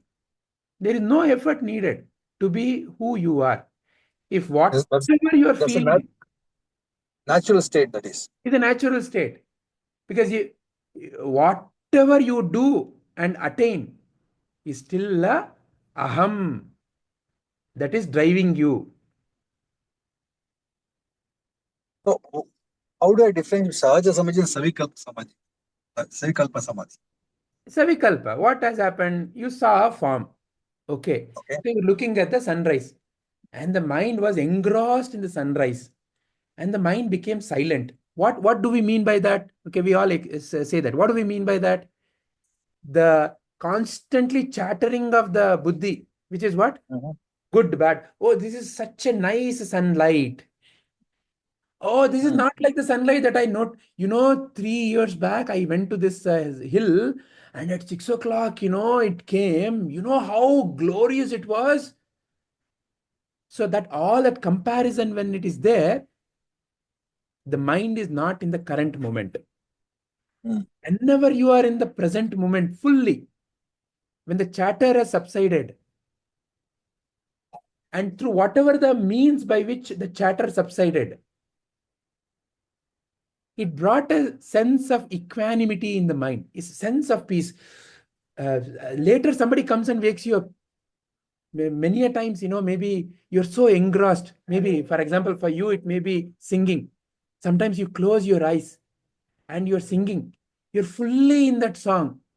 And you have no sense of passage of time or anything. And somebody comes and touches you. Wow, Arjunji, such a nice song. They clap. Then suddenly, oh, wow, was it? Right. So, you were fully in that. And that happened because in that moment, you use that song. And for a moment, you let the chatter in the mind go away. And it occurred. But it is not permanent because the jnana, the realization is still may not be there. With the realization, with the jnana, when that happens, you recognize that as samadhi. With the realization, even a very engrossing discussion where your mind is constantly thinking about different things can also be recognized as samadhi. So it is not about whether the mind is engaged or the mind has no thoughts. It is about you are none of this. And the glimpse that you are none of this before the establishment of the jnana comes because of something called as a meditation. I was just simply noticing the breath. I became very peaceful, joyous. I was only simply singing the song, I became joyous. I was only eating this laddu, I became joyous. If the right clarity is not there, then I get attached to, I have to eat laddu to become peaceful. I have to sing song to become peaceful. I have to keep on observing my breath to become peaceful. That is the correction that the jnana gives. That you know how it happened? It happened because of your swarupa. Your very nature is peace. Your very nature is bliss. Your very nature is silence. That is who you truly are. You don't have to do anything to be that. And that recognition can happen only by correcting the ignorance in the mind. And when that happens, then that is sahaja. And when that happens, then when that is established. Is this bringing clarity to your question, Arjunji? Yeah. So one thing is, so what I understood about Sahaja means that your true nature. Yes. That's it. Sahaja. Yes. Savikalpa means you in that moment your mind is silenced or dissolved. You're not your mind. The chattering of the mind is silenced or dissolved. There may still be some thoughts, but see, this aham fellow is the one which causes all the chattering, no? My thoughts, good thoughts, bad thoughts. So for a moment that has subsided. It is like as if you are in a train and you're simply noticing and the scenes are changing. You have no problem. They're simply changing. It is nothing but sensations coming, and your mind may still be saying, that's a tree, that's a bird, that's a mountain. It may still be happening. Naming, labeling may still be happening. But there is no good, bad, want, don't want. All that want, don't want. Raga dvesha. When the raga dvesha functioning of the mind has subsided, is when you and I and anyone has felt peaceful. Is this clear, Arjunji? Yeah. So that means raga dvesha or my mind, nothing is there. Me, mine, good, bad, want, don't want. When that function has subsided, there is a general sense of bliss. Yeah. It is not about what you are doing. It is about there is no resistance to whatever that is happening. No. The resistance is this fellow, Raga Dvesha. This fellow has developed Raga Dvesha. Yeah. Okay. And in Nirvikalpa, what happens in that case? In Nirvikalpa, essentially, this mind has become silent. It's typically zero thoughts, but there is no, it's an oxymoron, zero thoughts. it's like a blank slate. Sometimes, when you are in deep sleep, it is like a zero thoughts. But there is no sense of awareness also. The moment you are aware means what? Awareness comes how? Awareness of something comes how? So your awareness is the realization. But I am aware of something, so there has to be something else. So the moment I say I am aware of silence of the mind, so you're noticing that the gap between two thoughts is larger. That's what you call as silence of the mind. A thought occurs, immediately another thought occurs, immediately another thought occurs. Oh, I'm so chatter, so much of chatter. Thought has occurred, another thought has occurred, another thought has occurred. Now there is a slight elongation of the gap between the thoughts. There's a silence that is felt in between the thoughts. If the gap of that silence is slightly larger, you and I call as, it was a thoughtless. So one thing which can happen is, it is not actually zero thought, it is less thoughts. or the gap between two thoughts. Thoughtless, it is less thoughts. Or we can say gap into two thoughts. The gap in between two thoughts is so large that you're able to notice the silence between the two thoughts, and that noticing the silence has made you feel happy. So you are saying, So that is what? That is Nirvikalpa? So it is less thoughts. There is no conceptualization happening in the mind. See, the conceptualization, I am seeing the form of Lord Rama, so nice. There is a conceptualization. There's an active engagement of the mind towards some object. But that process has helped to silence the mind, to get away from the raga dvesha, want, don't want. Whereas Nirvikalpa is that conceptualization itself has gone dissolved. Nirvikalpa. One nimsha. Concept of mind is still there. That means in Savikalpa it's there. Nirvikalpa, that conceptualization itself is gone. But whatever the Savikalpa, has it helped you to quieten the raga dvesha? Then you felt silence, you felt happiness, you felt bliss, you express it through various names. I felt light, I felt blissful, I felt peaceful, I felt jumping, whatever. The way you express that experience is different. But now, through some form, you've gone to that space where you felt like that. So now I'm in the car.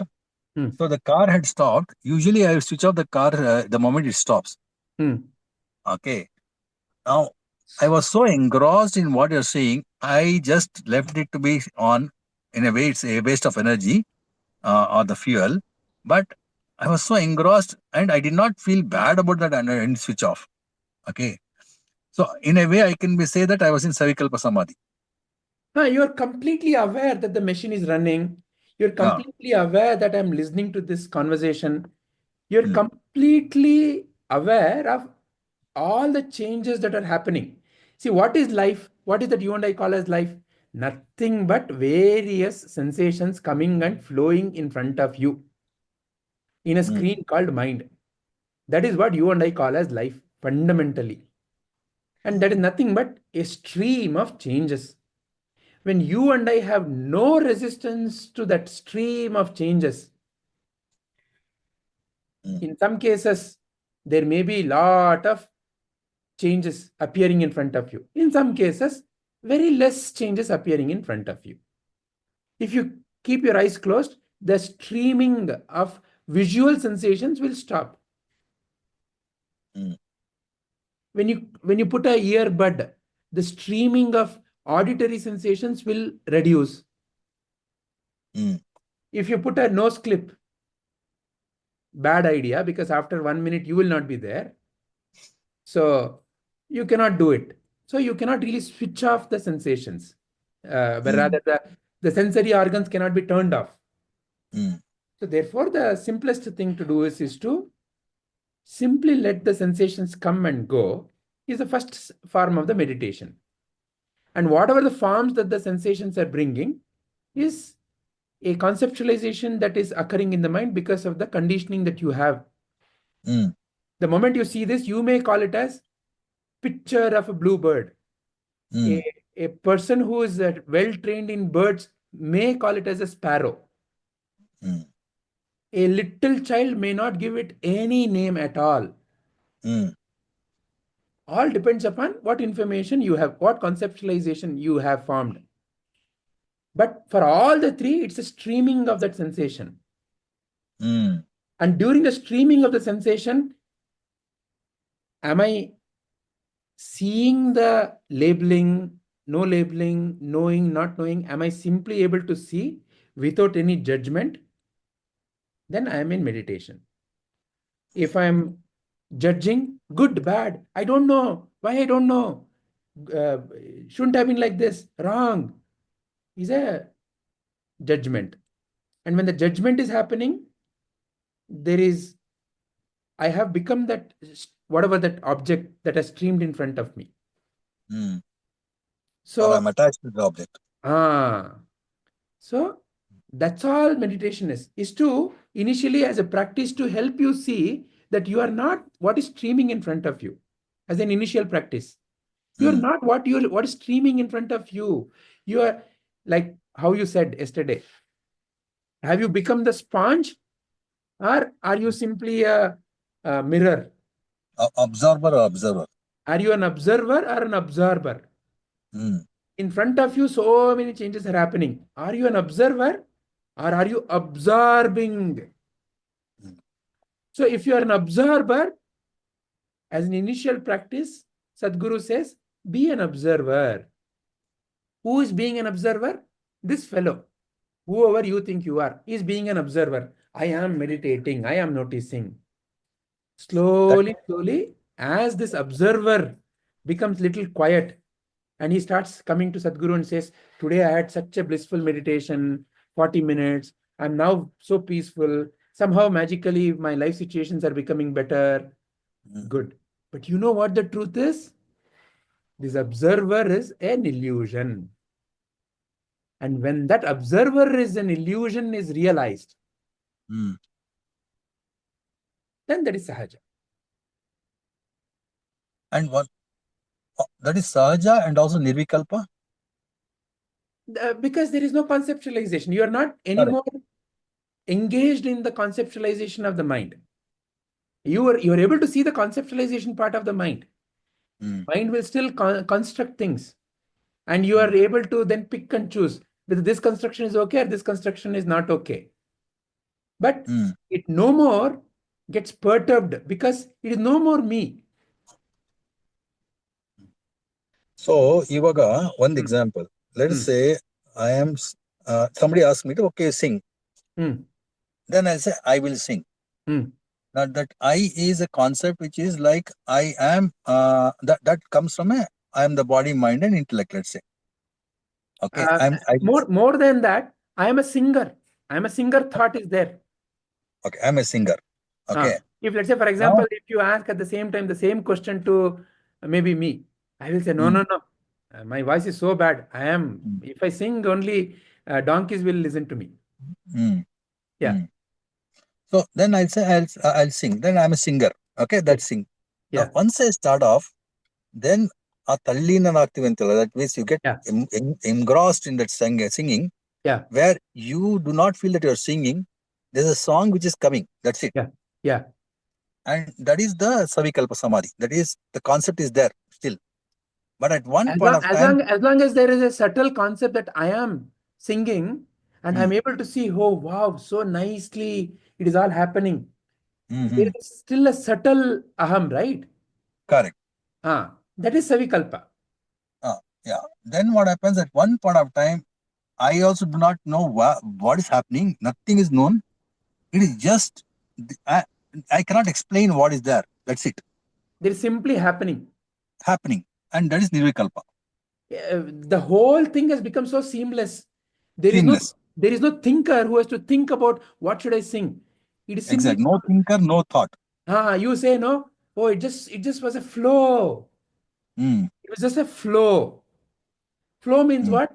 All this I have to think. What should I say? What should I not say? All of this is conceptualization. That has subsided. Simply let it be. The instrument is simply letting the song come. When they say you have a muscle memory, somebody says that like it got into my muscle memory. Yeah. And everything is happening. Yeah. That also is a Nirvikalpa Samadhi. Over a period of time, if it has led to the right clarity, see, it's all to do with the clarity. Exactly. Like I said, if there is no clarity, the same experience may be labeled as I was only happy. Or somebody who the learning path may say, oh, it is Nirvikalpa Samadhi. Oh, it is Savikalpa Samadhi. It's all to do with the jnana that you're gathering in your mind. Correct. So that's all a labeling. That's all a labeling. That means the labeling also I am labeling. So that again is the factor of body, mind and intellect. Correct. The same Savikalpa Samadhi that before Gnana, before any of this, say for example, spiritual knowledge, you might have simply said it as, oh, I don't know what happened. It was, it felt very nice. You may have expressed it like that. Today, you may have put a technical jargon. I experienced Nirvikalpa Samadhi. Why? Because a concept called Nirvikalpa Samadhi has entered your mind. Correct. Now you are trying to compare. Is what I'm experiencing Nirvikalpa, Savikalpa? Right now, that's why I asked the question to Satyaji. Are you right now in meditation? Then the mind went into a question. Oh, what is meditation? Okay, meditation. Okay, whatever I'm doing now, is it meditation? So look, there is a lot of churning with that simple question. Amazing. And depending upon your own concept, if let's say, if it is a small child, I don't know, would be simple answer. But now, a grown-up child with the concepts, is it meditation? And to confuse you further, there is Samadhi, there is Savikalpa Samadhi, there is Nirvikalpa Samadhi, there is Sahaja Samadhi. So all kinds of gradations. Correct. So nice. Thank you very much, Vijayji. I'll take leave right now because coffee is waiting for me. Okay, the coffee meditation, coffee Samadhi. I got Mr. Venkatesh also here listening to it in the car. Okay. So we're enjoying this. Thank you. Thank Namaskara. you. Thank you, Sarvanji. Thank you, Padmaji. Thank you, everyone. Kripaji, bye. And Deepaji, bye. Yeah, Hari Om. Hari Om.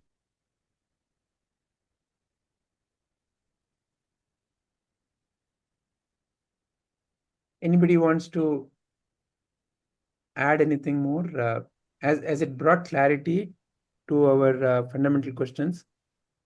Yes, sir. Need to hear back from Deepaji.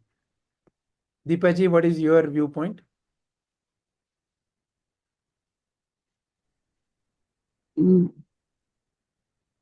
I want to go through this talk again, sir.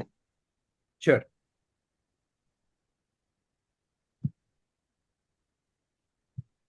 And please write down what is your understanding for these questions again, your own definition. Okay, sir. And again, see whether it is. Just want to ask one thing, Vijayji. Is it like in general to Deepaji or to all, like there was the explanation long that you want to go back and listen, or no? Nirvikalpa Samadhi, when I went through that art of living, there were thoughts, but sir here said there will be less thoughts. I was trying to analyze if it was no thoughts or really Less thoughts. Because, Deepaji, and I was also Deepaji, aware of, one simple question, Deepaji. yeah, No thoughts. How can you recognize no thoughts? It's the gap between two thoughts, right? So let's say you closed your eyes. After some time, the number of thoughts receded, became less and less. After some time, another thought came, correct? And the gap between these two is what you are labeling as zero thoughts. maybe, sir. Because I was So also not aware of. maybe, just please look into it and see whether it is agreeable or not agreeable. When you say zero, is it zero all the time? I don't think it was zero because, as you said, it must be lesser thoughts, and I was also aware of what they were saying. And how what they're saying is also a thought, no? Yeah. Because it has to appear in the mind as a thought only. Because you only see forms of thoughts only in the mind. Yeah. Yeah. But you had no judgment towards what they were saying. You're okay with it. Yes. Whenever you are relaxed, you call it as meditation. And you can say, okay, it's a blissful meditation. And now what we are going through is a Savikalpa Samadhi, isn't it, sir? Which one, Amma? On a daily basis, when I practice, it must be Savikalpa. See, it again depends upon what you're starting with. Okay, so you're starting with, let's say, I'm going to listen to a particular mantra. Okay, so that's the starting point. It's like a pole vault, Amma. You've seen the game of pole vault. You know, a runner takes a long stick, starts running, and then he presses it somewhere, and then he jumps. Now he's still holding on to that pole vault, that pole, right? Yeah. But now comes a crucial moment. After he's attained enough height, he has to let go of that. Then only he can cross over. Otherwise, he's still stuck. Correct? Yes. So that when you let go and you're simply floating and you're simply moving, is your, in a way, true state. You are the one who is noticing all this. And to notice that I am the observer and to know that I am the observer, I've done all the circus called meditation to simply bring the awareness that I am that awareness. And I have to hold on to that clarity during meditation, that I am the one in whose presence all this change was happening. Peace did not happen because I did meditation. I only made my mind reduce the number of thoughts. Then I was able to see the inherent peace is what has to be essentially recognized. You did not become peaceful because of your breathing. You became peaceful because the number of thoughts in your mind receded. Or in other words, the right way to say it is, you experienced your inherent peace because the playground, the screen on which you are able to experience, what are you labeling as peace? Whenever you have experienced some kind of a blissful or a silent state in your mind, that mind is constantly busy with other pictures. For a moment, you made that busy picture into not so busy picture. So you are able to notice the peace, which is always there. And that you labeled as, because of meditation, it happened like that. Are you able to see what I am saying? Yes, sir. It did not happen because of what you did. It's my nature. It did not happen because, you closed your eyes and you put your efforts in breathing. It happened because you put your efforts in all the meditation practices, Deepaji, are to help to reduce the thoughts, because it is the presence of the thoughts that is obstructing the seeing the presence of the self. So as an initial practice, therefore, whatever may be the form of the meditation is to reduce the presence of the thoughts. As the number of thoughts reduce, there is an inherent sense of something is peaceful within me starts appearing.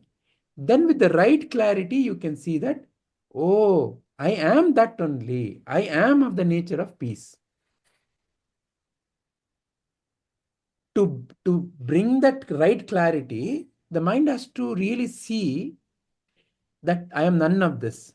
And to see, the mind has to become subtle. If the mind is engrossed constantly in the me and the mind, raga, dvesha, that is what is actually bothering. The object of any practice of meditation is to help you be free from raga, dvesha for some time as a practice. As you reduce the clutch of that raga, dvesha, want, don't want is raga, dvesha. Good, bad is raga, dvesha. As you become free from the clutch of that raga, dvesha for some time, then the seer in whose presence all of this is being seen can be realized.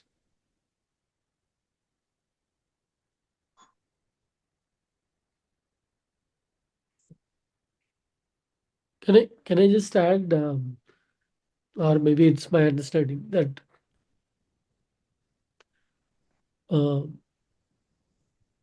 what Deepaji felt was like she said like she could hear, which basically means there were thoughts, and definitely there were less thoughts, just that like she was not engaging with those thoughts, rather like she was just observing. Correct. Simply the stream was happening like a traveler in a train. You have no way to control what is in front of you when you're traveling in the train, whatever you're seeing through the window. The tree, the mountain, the birds, the people, the station, they're simply passing by. You cannot simply hold on to a tree saying that I want this tree only to appear in my window when you're traveling in the train. So you let it be. You let that flow. As you let that flow, the raga dvesha part of the mind, want, don't want, good, bad, that part of the mind is what essentially let it be means. So whenever you ever let it be, through whatever mechanism, whenever you let it be, you felt peaceful. But the ignorance is, oh, I have to do whatever I did before I did the let it be in order to feel that peace. So that binds you and me into practice. But the reality is, when you did that let it be, whose presence made you feel peaceful? What made you peaceful? If you ask that fundamental question, that has come from yourself only. And realization that I am always peaceful, I am always blissful. There's nothing more that can make me more peaceful. There is nothing that can make me less blissful. Shuddhoham, muktoham, shivoham is sahaja. Because there is no effort needed.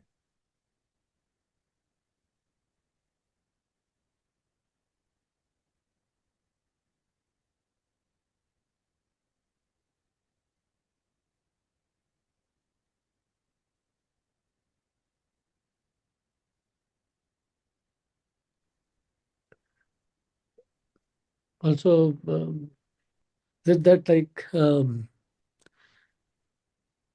instead of getting into the academic details of the words, maybe the ultimate goal is more important. Recognize.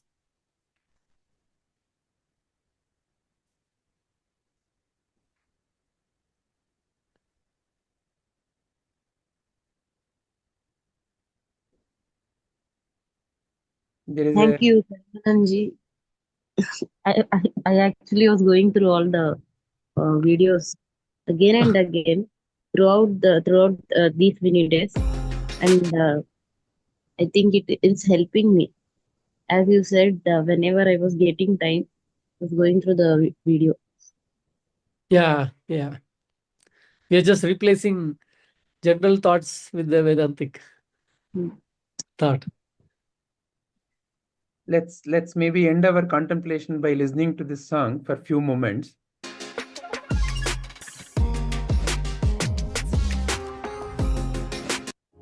Shivoham, Shivoham, Shiva Swarupoham,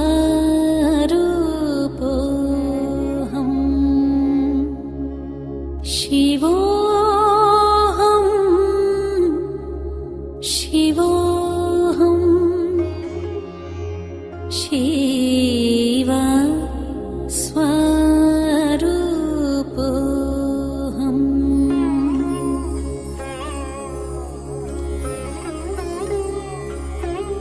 Nityoham, Shuddhoham, Buddhoham, Muktoham,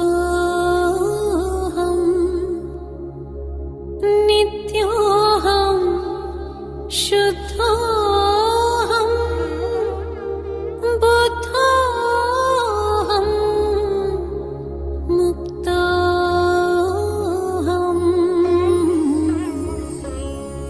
Shivoham, Shivoham, Shiva Swarupoham, Shivoham, Shivoham, Shiva Swarupoham.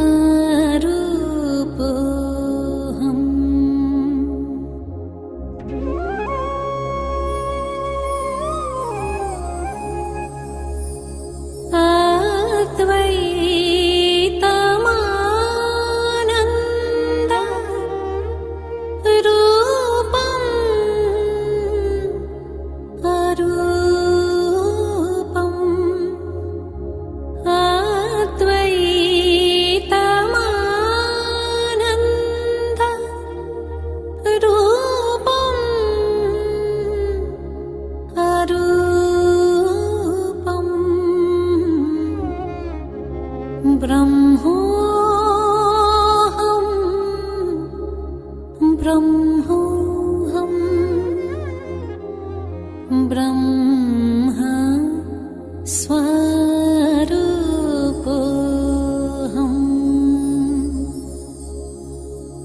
Brahmoham, Brahmoham, Brahma Swarupoham,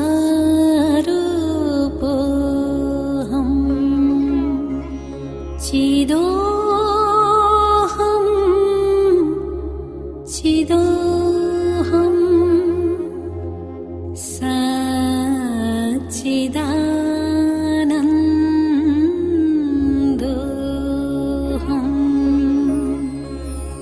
Chidoham, Chidoham, Satchidanandoham,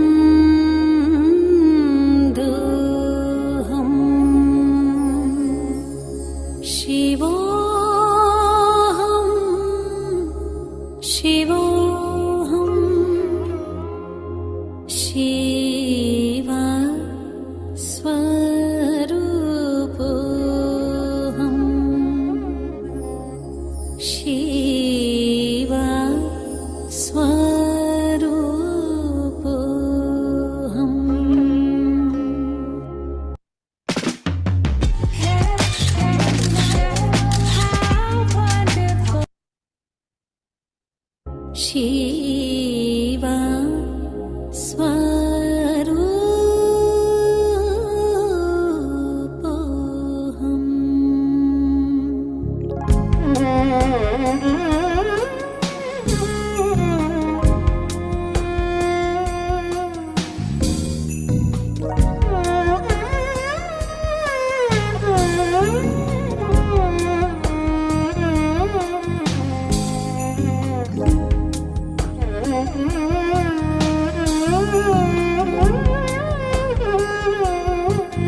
शिवोऽहम् हमारे आत्मा सच्चिदानन्दमय शिवोऽहम् शिवोऽहम् शिवोऽहम् शिवोऽहम्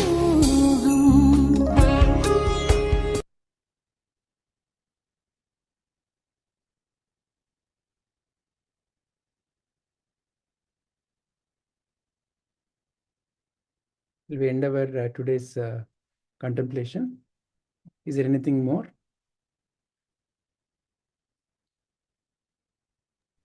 No, No, sir. sir. No, sir. Hari Om.